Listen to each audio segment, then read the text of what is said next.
we've been your job search besties and helped you in some way, there's a cool way you can support the show. Shout us a virtual coffee. We get a huge kick out of reading all of your success stories. Head to buymeacoffee.com/interviewboss and shout us a cuppa. If you keep us caffeinated, we can keep the content coming.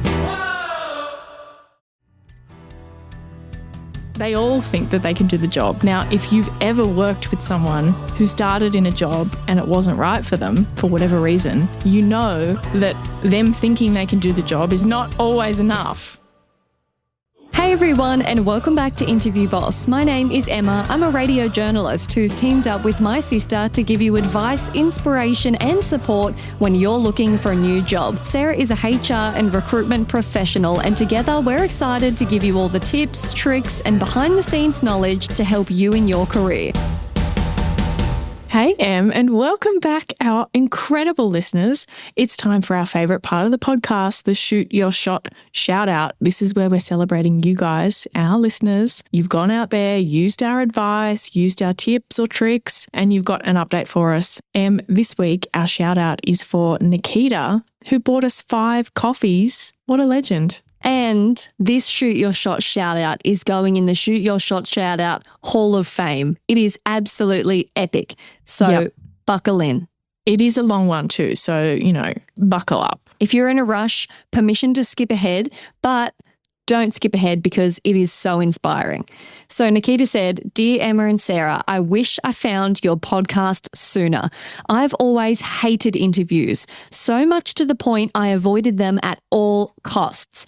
I told myself all the myths you guys have debunked, that I wasn't good at selling myself, and I would just spill a laundry list of my tasks rather than an engaging best bit story.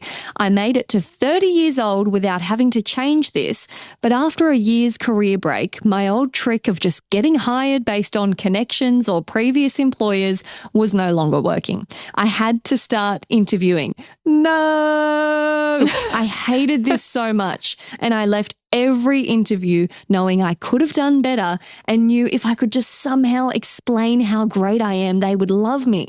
I had great experience as an EA, so I always got put in for an interview, but once in that room, whatever amazing impression of me they had melted away as I rambled and completely blanked. I must have gone through about 5 interviews. Then I finally got a contract at an impressive PE firm. Sarah, what the hell is that? Private equity. What does that mean? Like money people who buy businesses and sell them and ooh, fancy. Okay, Finally got an impressive PE firm, which was great. I did what anyone would do when you start a new job and have access to the person's inbox that you're covering for. Search your name to understand why you were hired. This is bold. I love that. Name something that feels illegal. You went snooping. This is checking your boyfriend's phone when he goes to sleep. Yeah, like when you start in HR and you read your own file or like you read your own interview notes or whatever. Yeah, totally. Crazy. Okay, so I was devastated. I wasn't the first choice or second choice. I was third. The first person had to randomly leave the country. The recruiter then suggested me next since they'd already interviewed me, but they asked for more options. Ouch, as I wasn't a culture fit. What? They did more interviews and the recruiter, I will directly quote, kept me warm. They found their second choice. I love thinking about how weird the kept me warm would sound. Like that's a perfectly normal thing to say in recruitment world, but I guess it's weird to hear it about yourself. Yeah. And you're like, oh, that's when she kept calling me, saying, oh, I haven't heard yet. Stringing me along, yeah. They found their second choice, who then got a full-time job. So with the deadline to cover the leave fast approaching, they were forced to move forward with me. Fast forward to the end of those 3 weeks, every person in that office loved me and said they would hire me if they were able to. The girl I covered for sent me a lovely message when she returned, saying how impressed everyone was with me and how much easier I made her life upon returning. Proof that how you do in an interview does not indicate how you'll perform in the role. I'm going to say that again. Proof that how you do in an interview does not indicate how you'll perform in the role. This made me motivated to learn why I could impress everyone so much in 3 weeks, but not in 30 minutes. I searched interview in Spotify and found your podcast. I listened every single day to almost every episode. It completely transformed the way I saw interviews. The best bits advice was the light bulb moment I needed. My next interview, I got the job. I did it, the dream job. Global PE firm, health insurance, great benefits and salary. This was huge. I did everything you said in the podcasts and it worked. I planned on sending you an email. I was so grateful because I'll never have to interview again. Then, my first day, I hated it. It was awful. No culture. My manager was horrible and I knew I couldn't stay. One day. I remember being so happy to never need your podcast again. But after my first day, I listened to it on the train home. I was so deflated. I listened to your episodes about a micromanager and how to survive somewhere you hate. You guys were my besties through this as I felt like I was being sent back to war or something, anticipating I would have to go through more interviews to leave this workplace. After 3 weeks of hell, I was offered an amazing new role, a lovely Australian firm, a pay rise, and a down-to-earth boss. I had to go through 5 rounds of interviews for this job. I'm so grateful for your multiple rounds episode, as when I realised I could use the same examples for all the different people I was meeting, I was so relieved. The HR manager praised how well I articulated my experience. What a contrast from 2 months ago. So I'm now 1 week into the amazing new job and I'm so grateful for your podcast as it got me through 3 months of job searching. I've learnt that the big fancy global name doesn't mean you'll love it and that interviews are such an important skill to master so you can leave toxic jobs. You guys kept me positive and laughing at your uncoordinated breathing. And in one episode, you said, shoot you out instead of shoot your shot. And I laughed so hard on the bus. I recommend you to everyone and wish you all the success. I might occasionally listen as I feel like I miss hearing from you guys every day in my headphones. Thank you so much. I love that she said, I was so glad I didn't have to listen to the podcast anymore. And I'm not even taking offense to that at all because I'd felt the excitement of like, yes, I get to just not have to do this anymore.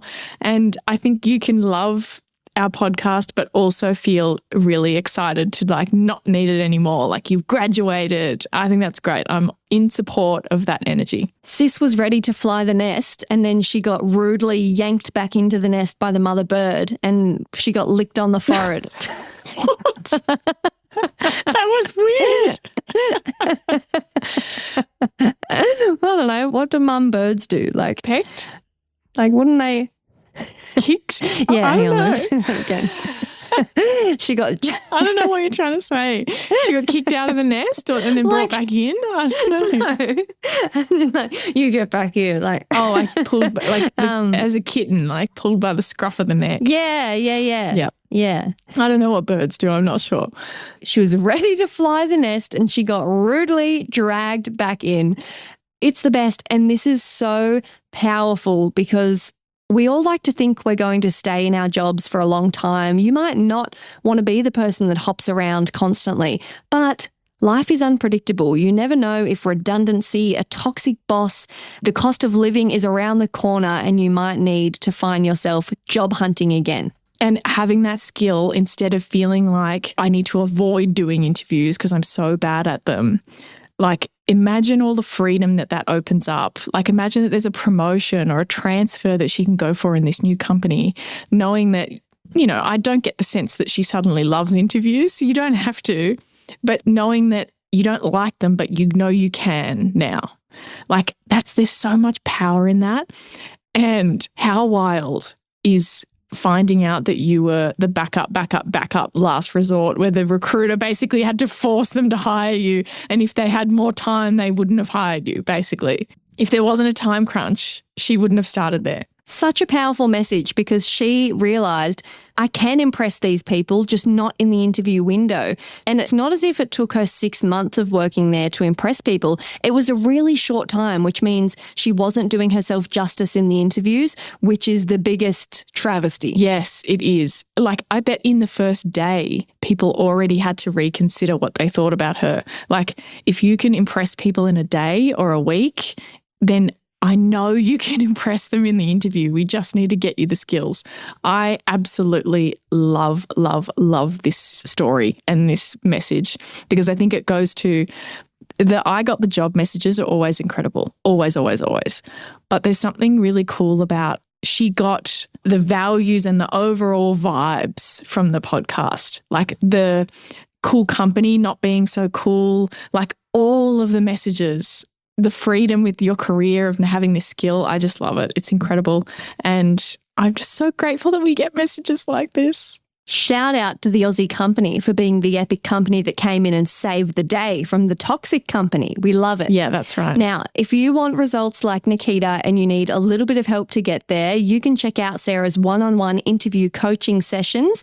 Sarah works full-time for Interview Boss, so she has a lot of availability. She's got no 9 to 5 holding her back, so you can jump online, browse her session times. If you need help immediately and you need broad help, not specific help, Interview Academy might be perfect for you. You can get immediate access. Your hand will be held through every single step into bite-sized pieces if you're totally overwhelmed.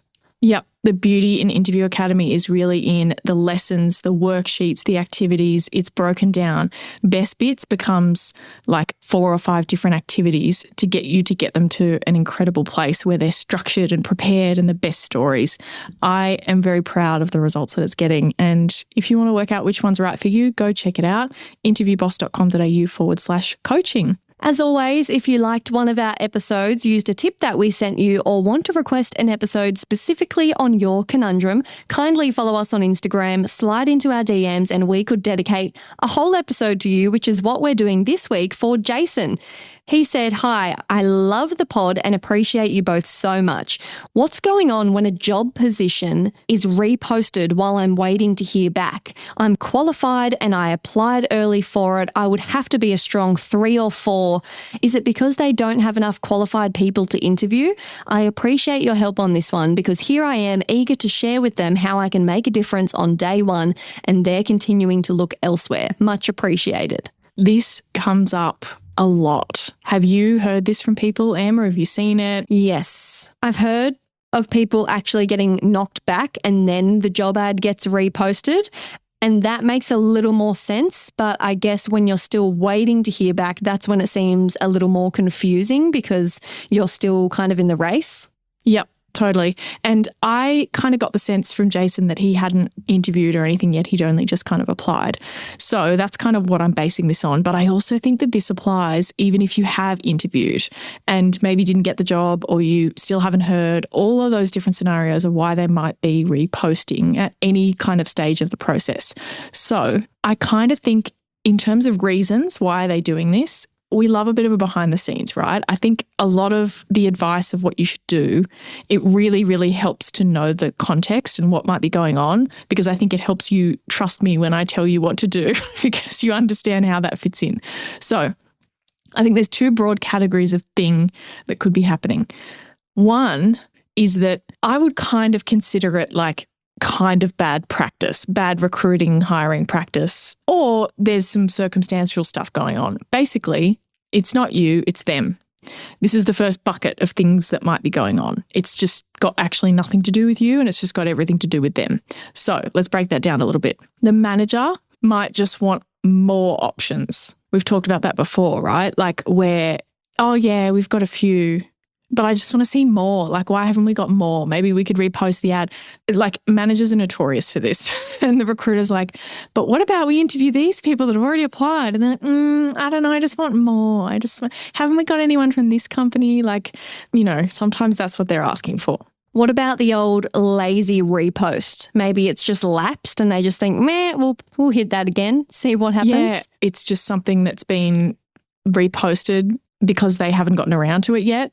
They haven't actually looked at any of the candidates yet. And they're like, oh, well, I don't want to close it. I don't even know who's really applied yet. I've been working on these other roles. I've been really busy. The ad's nearly about to expire. I'll just hit repost. Like, it's just, they've hit refresh to just have more people coming in. Also, maybe if they're hiring for more than one role, they want to get a greater pool of candidates. Yeah, totally. I think sometimes this isn't relevant depending on the company, but occasionally like certain companies will hire for similar types of roles over and over and over again. And they might be different projects or different teams or different locations or whatever. But it's like, hey, this engineering company, guess what? They need heaps of different engineers. And so this ad worked really well and they've got a potential new role coming up in a different area. But instead of waiting and writing an ad specific for that new job, they just kind of repost this one because it worked, and they just always want to have an ad out there because they're always looking for engineers. Like, in those types of companies, actually kind of best practice recruitment wise is you always want to have an ad out there. Like, if you always need great engineers because you're an engineering company, you don't want to ever have a point in time where there's no active jobs on your website because you're like, we're literally always looking. So even if I can't make it so that the exact job is advertised that's actually open because things are moving all the time, at least I have an ad out there and then they can call me and I can chat to them and we can just always have something out there. So that could be going on. There might be more than one opportunity and they just want to make sure that they're constantly advertising. Hey, Interview Boss listeners, if the podcast just isn't doing it for you and you need way more help to prep for your next interview, we have the perfect thing for you. Interview Academy. Em, tell us all about it. This is huge. This is the love child of Sarah after doing hundreds of one-on-one coaching sessions, finding out what people struggle with the most, common mistakes. Sarah has created the ultimate course that you can do in your own time, self-paced, heaps of modules, videos, interactive quizzes, a workbook that will become your Bible by the end that you can take with you into your interview, because if you're a long-time listener, you know that we endorse taking notes into your interview. It's a game changer. Check out more about it at interviewboss.com.au/interview academy. Completely unrelated, but when you started talking about engineers, this reminded me. Did you know that Antarctica is currently hiring and you can get paid double what you normally would in Australia for a range of jobs, particularly tradies? And I've never been more tempted to pop over to Antarctica and work with some polar bears in my life. This is funny. I thought of Antarctica the other day because I did a hike here in Queenstown and it's up to a lake, and during the summertime it's meant to be really beautiful, but in spring it's still like as if it was a snowfield because the snowfield's only closed 2 weeks ago. So basically it's a hike up a downhill skiing route, like you're walking past the chairlifts that aren't operating. Anyway, I had the thought pop into my head, oh, now I know how Robert Falcon Scott felt. Do you remember? Yeah, I do. I learnt about Robert Falcon Scott maybe in like year 3, and for some reason I just developed an infatuation for his pioneering, and I came home and told everyone I know about Robert Falcon Scott. Do you remember what you said though? No. I'm going to reveal. So Em and I have quite a big age gap. For those who don't know, fun fact, it's 8 years. So when you were in year 3, like I was quite a lot older than that. So like you had this long period where you were like still really young and it was kind of really funny. Anyway, you said something Robert Falcon Scott. He was the founder of Antarctica. And I went, the founder? What do you mean the founder? And you went, he found it. Well, true, is it not? I think it is. I think he is the founder. I've just Googled. He was a British Royal Navy officer and explorer who led 2 expeditions to the Antarctic regions. Oh, the Terra Nova. This is all coming back to me. And he died. What happened? I don't know. But I've Googled it before and I've been like, yeah, it is. So I have in my head now, if anyone ever asks me. Oh, they made it, but on the return, a planned meeting with supporting dog teams from the base camp failed despite his written instructions, and they all died. But they had in their possession the first fossils. He was the founder. Go Robert Falcon Scott. Yep. Great job. Fun fact. Anyway, yes. So they might have requirements for the job that they've realised aren't in the ad. So they've tweaked it and have re-uploaded. Yeah, exactly. That could be one of the reasons that they're kind of reposting. This happened at my work recently. We were hiring for a social media kind of person, but the manager wanted to make it clear that there would be a lot of video involved, so editing videos and stuff like that. So they kind of titled it something that was like kind of like videographer or whatever, and they ended up getting a lot of like actual camera people, like TV film operators wrong applying. kind of category, and they're like, oh, it's not working. Yeah. And they were like, oh, clearly this was us. So they had to delete it, repost it to make it clearer that it will be iPhone footage, not documentary footage. Yeah, we don't need you to know, all your ISO settings and stuff. Just whipping out an iPhone is fine. So they could have even like needed to repost it in a different category, like maybe something was wrong there. Like that could absolutely have been a factor as well. I'm not saying that this is all the time. These are all different things that actually have happened that I have seen or know about or have done myself. They are real. Now, the next one, maybe the people that applied originally, some of them aren't available anymore and they need fresh applications. So typically, like for a lot of platforms, when you post a job ad, it'll go up for 30 days or like 4 weeks, something like that. And it'll automatically expire at the end of that period.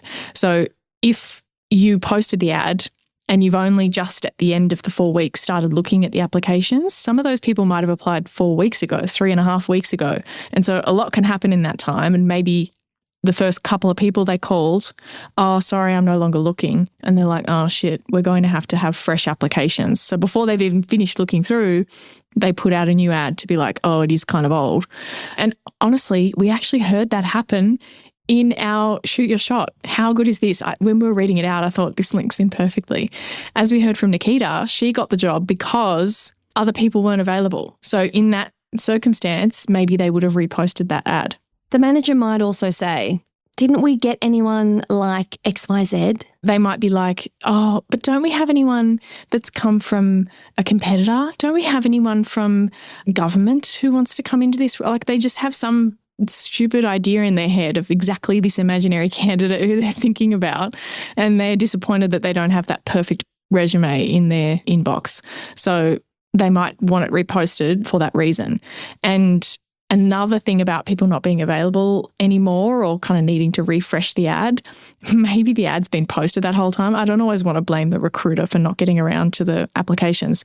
Maybe the manager wouldn't make time to review the resumes, and they've had resumes sitting in their inbox that they're waiting on feedback for, and they had, oh, I can't interview them. Oh, I'm going away now. Like they've sat on the resumes for ages, and that's one of the other reasons that they're like, oh, we're going to have to repost this now because the few people that I really liked aren't available. They also might be trying to keep the job fresh, so to speak, at the top of listings. So maybe in week 3 or 4 of hiring, they're still wanting this to be, popping up high in the search engine. Yep, absolutely. Every platform's a bit different for things like this, but I think it's fairly common to say that even Jason said, I applied early, and we suggest that you apply early. It's a great idea. So people might be less likely to apply, even if it's lower on the search listings, just because they can see that it's been posted a little while ago. That is absolutely true. You get less candidates the longer a job sits up there. So maybe it's only been up for 2 weeks, but they're reposting because they want it to be fresh. They might have also found someone, but then it fell through. Or maybe they also just want a runner-up and a backup candidate. Yes, this happens all the time. This is kind of like the sniper thing in recruitment. It's not really very good.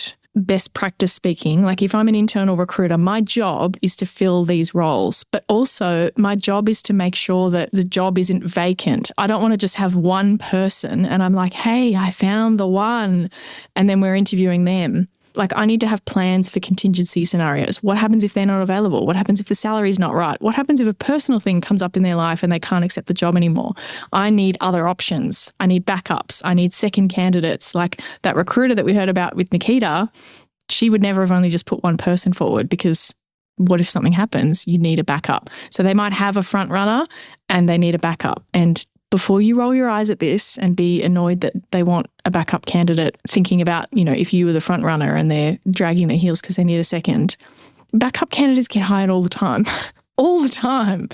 There's nothing wrong with being second or third. Yeah, totally. Nikita got the job because she was third. It also could just be a good old-fashioned auto-repost. Yep. I've heard people talk about systems that do that. I feel a lot better hearing all of these because I feel like, wow, these are all kind of like not that deep. They're all just like, oh, we just figured, why not? And then here's someone like turning themselves in knots because they think that they're like automatically rejected, and it's just like there's no thought about it. Someone just went, I'll press that button. Exactly. And it's so easy when we have no control to get caught up in this idea of like wanting to read the tea leaves and like wanting to consult the magic 8-ball, being like, what does it all mean?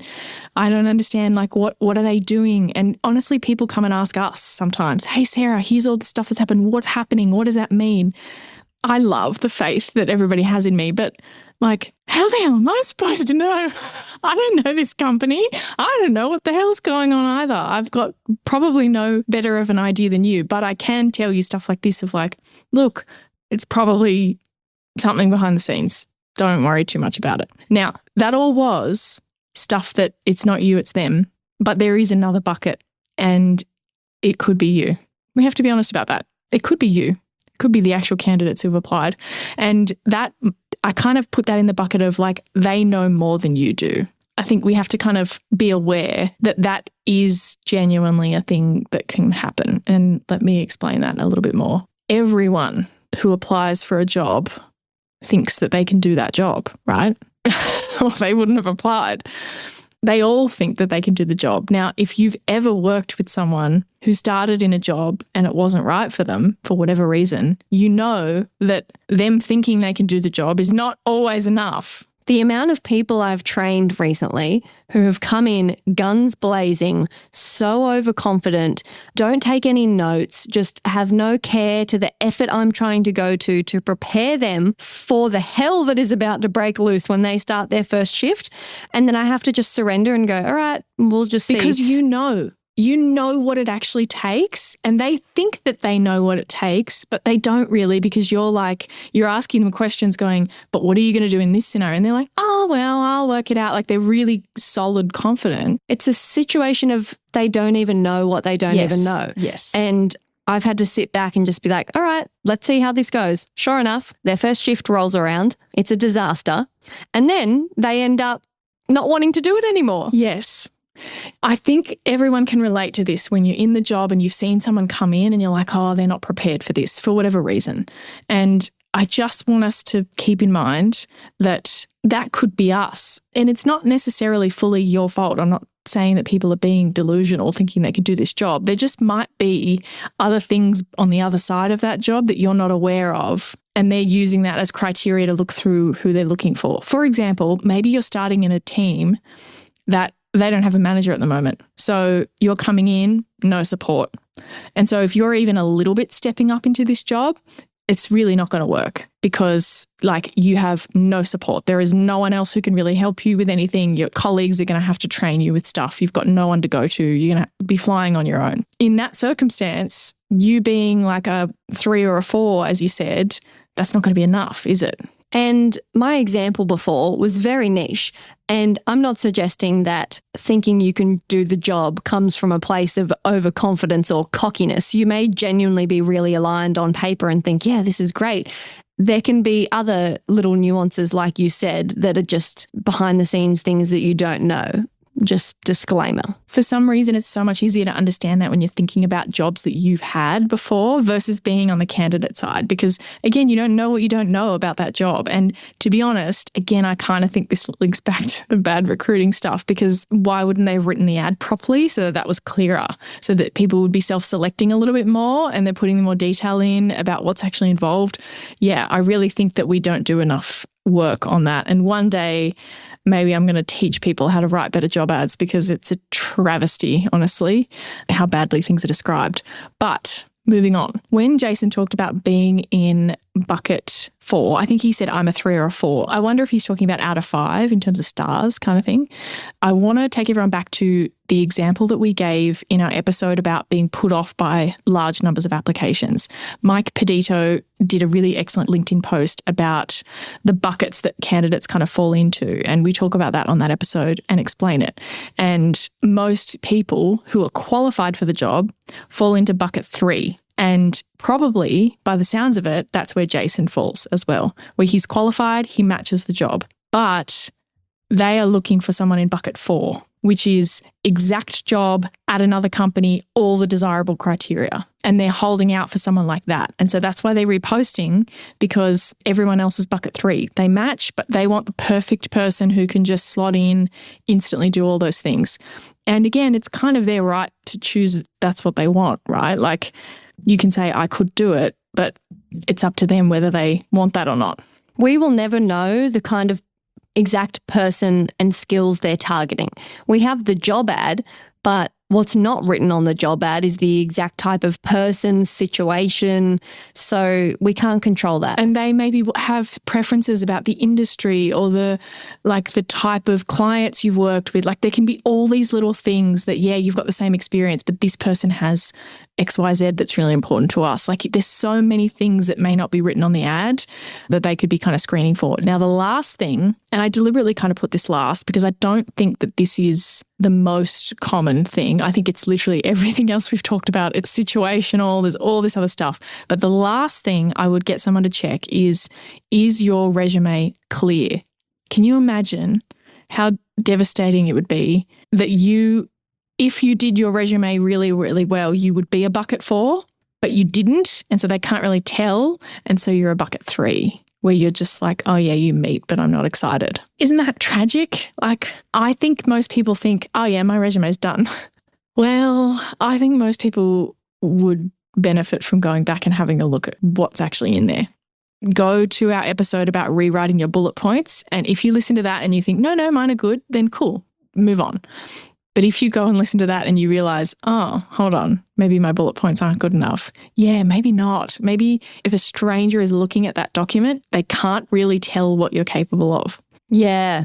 Now, what we can do, not a lot. Yeah, it is not a lot, really. But we can follow up with the recruiter or hiring manager, check in. Now, that kind of mainly is relevant for someone who's already had a conversation or connection with one of those people. If you've just applied, I just don't think this is going to really get you anywhere. You can try, you can email them and be like, oh, I was just wondering how things are going. But it's just so much harder to actually get a response. You are one of X amount of candidates. Like if you've had a conversation with them though, hey, we spoke about this role. It was a little while ago. I've seen the role's been reposted. I just wanted to know, is the hiring still happening? Whatever. I think that works. If you want to, you can apply again. Now, you might not be able to apply again because in their back-end system, if they've just reposted the job again on the same back-end vacancy, if that makes sense, their recruitment system is going to be like, but you're already in here. You can't apply again. You've already applied. Does that make sense? Even though it's a fresh ad, it's attached to the same container of applications. So it might not let you just a heads up, but if it is a fresh post and a fresh job, maybe you can apply again. I think there's nothing wrong with applying again. And lastly, the last thing that you can do is nothing. Yeah. Relinquish control, shift your focus to something else, apply for another job, keep trucking. I know. This is the thing that people don't want to hear because they're like, but how can I convince them? But how can I if I could just show up and tell them? We have to let those ideas go. It's not helping you. I hate that this is the feeling that people have and they feel so stuck and so trapped, but it's up to them who they hire. And even if they're hiring the wrong person, that's also up to them as well. Yeah. And also let's just imagine the other reality, right? Say our advice was like, get in contact with them, do whatever you can. How's that going to look? Quiz them. Well, why was it reposted? You aren't even considering me. I'm the best one. Like that is not ever going to go down well, even if that was an option. Like that's not a solution. And also like the follow-up doesn't really address any of the reasons that we have covered. No, it makes you feel a tiny bit better that you feel like you've done something. Yeah, I know. It doesn't actually help. It doesn't address any of those things to do with recruitment. The only situation where maybe the follow-up could address one of the reasons that they'd reposted it is that if you had redone your resume after you'd applied. Maybe that's the only exception where you're like, hey, I applied already. I noticed you'd reposted it. I just wanted to say I've updated my resume. Here's the new version that better reflects my experience, whatever. That's probably the only scenario where you're like, it might actually have an impact or you've got something to reach out about. Other than that, apply again if it's a new job, follow up if you have actually got a connection and you've spoken to them. Otherwise, just let it go. They might just be really slow and maybe you're going to hear from them in like 4 weeks' time, but you don't know that. The only thing you can do is move on. Go forth, move on, Godspeed. Thanks so much for listening to Interview Boss. If you like hearing the sound of our voices, follow us on Apple or Spotify or wherever you're listening, or better yet, send this episode to someone or the show to someone who might benefit from hearing it. That's how we can hit the charts and help even more people all around the world. For more advice, inspiration, and some savable behind-the-scenes content, check us out on Instagram @InterviewBoss and chuck us a follow. Or go check me out on LinkedIn.